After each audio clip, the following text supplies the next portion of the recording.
I'm drinking ginger tea. It's spicy. I cut up the ginger, boiled it in water, put some lemon, put some honey, and it's supposed to be healthy.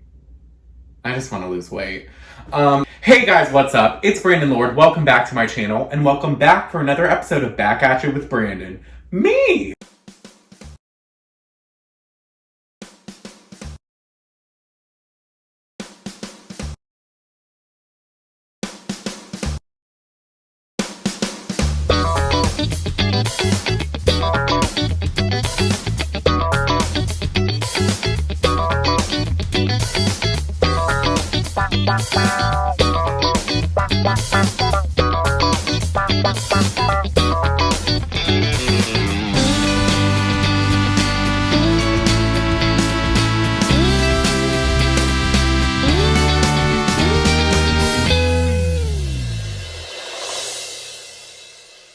Is my chain showing?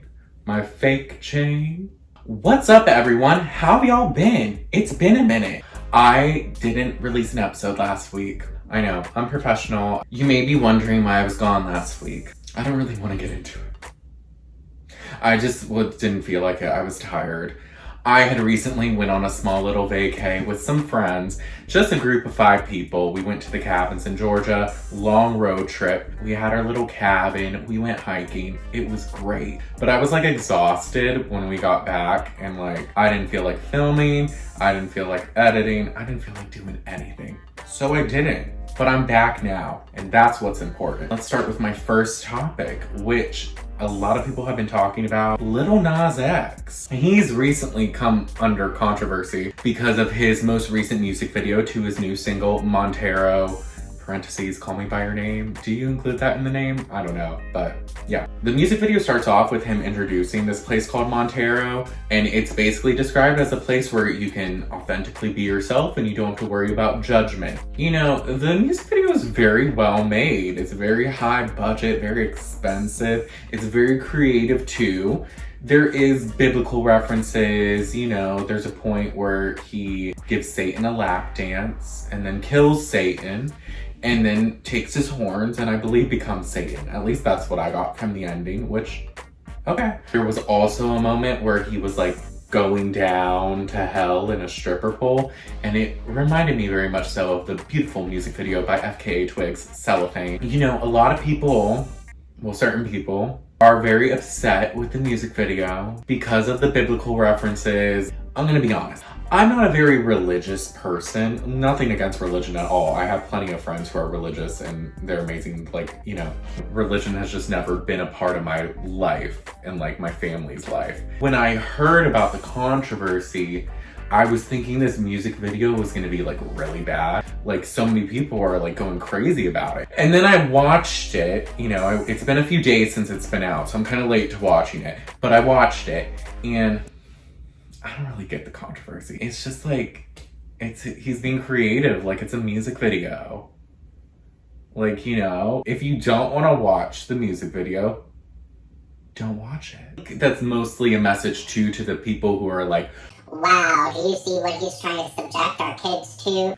First of all, it's not Lil Nas X's job to raise your kids, it's yours. So it's also your job to monitor what they watch. With this music video, it's not like it's just playing out of nowhere. Or it's just like, it all of a sudden appears on your walls and you can't escape it. And it's like, oh my God, Lil Nas X, Montero. It's not like that. Like, it's a music video on YouTube and you have to search for it to find it, to then click it, to then watch it. So if you're not monitoring your kids enough to prevent them from looking it up or like giving them access to be able to look it up and you have an issue with it, it sounds like it's your problem, not his. Yeah, I don't really get why people were so up in arms about the music video. Now, however, this is not where the controversy ends. You would think, wow, that was very Jeffree Star energy, and I really apologize for that. Like, why did I do? Oh, there's been major controversy with a shoe that Lil Nas X has released. Lil Nas X collabed with this company called MSCHF. So I realized quickly after filming this video that the company name is actually pronounced Mischief. I had assumed it was an acronym. I'm stupid. So going forward, when I spell out this name, just pretend I'm saying mischief. Okay, thanks, bye. They made a shoe that kind of went with the theme of Lil Nas X's music video for Montero. The shoes are being sold in a limited edition of 666 pairs. They include a pentagram design, an inverted cross, a reference to Luke 10:18, which is apparently a Bible verse that says, "I saw Satan fall like lightning from heaven," and actual human blood mixed into the red ink of the soles. I'm not gonna lie. The blood part's a little weird. Whose blood, sir? Are you putting it in this shoe? Another thing, though, that this shoe had was the Nike symbol. When I first saw this shoe, I totally thought that it was a collaboration with Nike. Apparently, that's not the case. They filed a lawsuit against MSCHF, the company that collaborated with Lil Nas X for the shoe. Nike is basically coming forward and saying that the shoe was made without the company's approval or authorization. So basically, they're like, use my symbol, you didn't get my approval, and I don't support this. So you gotta go. So yeah, that's pretty much where it's left off at so far. I don't believe Lil Nas X has released a statement about the lawsuit, but Lil Nas X has been hilariously unapologetic about all of this. He's just been trolling people left and right about it. He's not saying sorry. He's creatively expressing himself and he's not gonna be bullied into apologizing for it. And I respect that. It's funny how much controversy like a music video can spark. So with that being said, I think it's time for a commercial break. I got no money from this freaking channel. Piggy bank is empty now. I got bills to pay every single day. And an ad is what I want. Depositing no checks. My financial status really is a wreck. Sponsor me, I'm the best. Can promote your stuff way better than the rest. Pay me for an ad now. Pay me for an ad now. Pay me for an ad now. Pay me for an ad now. Pay me for an ad. This is the part that had a copyright claim, so unfortunately, you're not going to be able to hear the outro to my commercial. So, thanks, Harry, so much. Appreciate it. Bye! And we're back. Did y'all enjoy that commercial break? So for my next two topics, they're actually reality TV related, which, let me turn the other way. I'm not comfortable in that position. If you've watched my Back At You with Brandon from the beginning, I had a reality TV segment. And I would recap different reality shows. I started with The Real Housewives of Salt Lake City, and then I moved on to Summer House. But then I stopped, and I no longer really talked about reality TV. And that's actually because I don't want to cut the fall fuck. Imagine a drum roll. I'm actually starting a reality TV podcast with my best friend Gia. Our first one drops next week. We're gonna be talking about reality TV shows, talking shit, you know, what we do best. Y'all know Gia if you watched my videos. She's been on Back At You with Brandon twice now, and plenty of other videos on my channel prior to that. With all that being said, my next two topics are sort of reality TV focused. I just had to talk about it here because I'm excited about both of these topics and, you know, I want to talk about it. So my first topic is a Bad Girls Club reboot is going to be premiering in May on the Zeus network.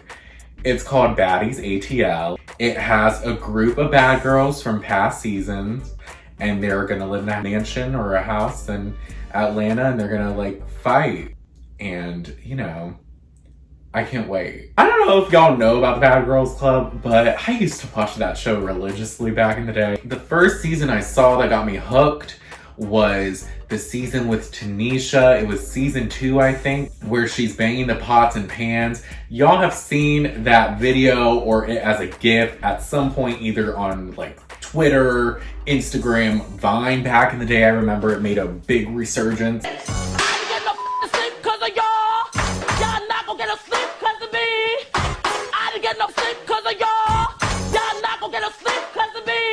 that was when I got hooked to the show, and I watched every season after that.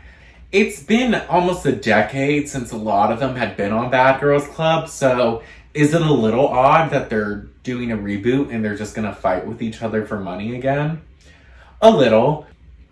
Am I still gonna watch? Yes. I think Zeus is only like $3.99 a month, so it's really not even that much to be able to watch it. But yeah. Okay, on to the next topic. The Real Housewives of New York trailer recently released. It looks really good, and there seems like there's a bunch of drama and drunken debauchery, and I'm here for all of it. What's recently been hitting the articles and like the news headlines, Heather Thompson, who is a past housewife of New York, she was on like 3 seasons, I believe it was seasons 5 through 7. She was supposed to film for this most recent season, and she did film, but she didn't film, I believe, nearly as much as she was supposed to. The latest news headlines have been saying that she quit filming a lot sooner than expected because of altercations with Leah McSweeney, who is a fairly new housewife. This is only her 2nd season, but apparently they got into some arguments that caused Heather to walk away from filming. They do kind of show it in the trailer, one of them. Why do you have to be in everyone's business like a Karen? Do you understand what I'm saying? Not really. A lot of people were excited for Heather to come back because it's been a while. So to see that she quit filming and to see that it was allegedly because of Leah, people were giving Leah a lot of hate. So Leah was tired of it and she spoke up and she said basically that she didn't bully Heather off the show. They did get into an altercation, but she was going through a lot with her grandmother passing and other things. And she had actually reached out to Heather after that to apologize and to like talk more about it. And she showed a screenshot of a DM she did send Heather. Heather apparently did not respond. And what she also did, Leah, is she posted on her story sort of what led to her fight with Heather. And she said, and I quote, "I don't like women who, ... slut shame other women, act morally superior to other women, plastic surgery shame other women, gossip about other women doing drugs when you know damn well they've done drugs also. And lastly, I don't like when white women who call black women quote unquote articulate, especially while acting like the queen of wokeness." That was a lot to unpack. As far as I've seen so far, Heather has not responded to these allegations or this statement by Leah. I wonder how that's all gonna play out. So that's pretty much it for this episode of Back At You with Brandon. Thank you guys so much for watching. Make sure to like and subscribe if you haven't already, and I'll see you guys next week. Bye!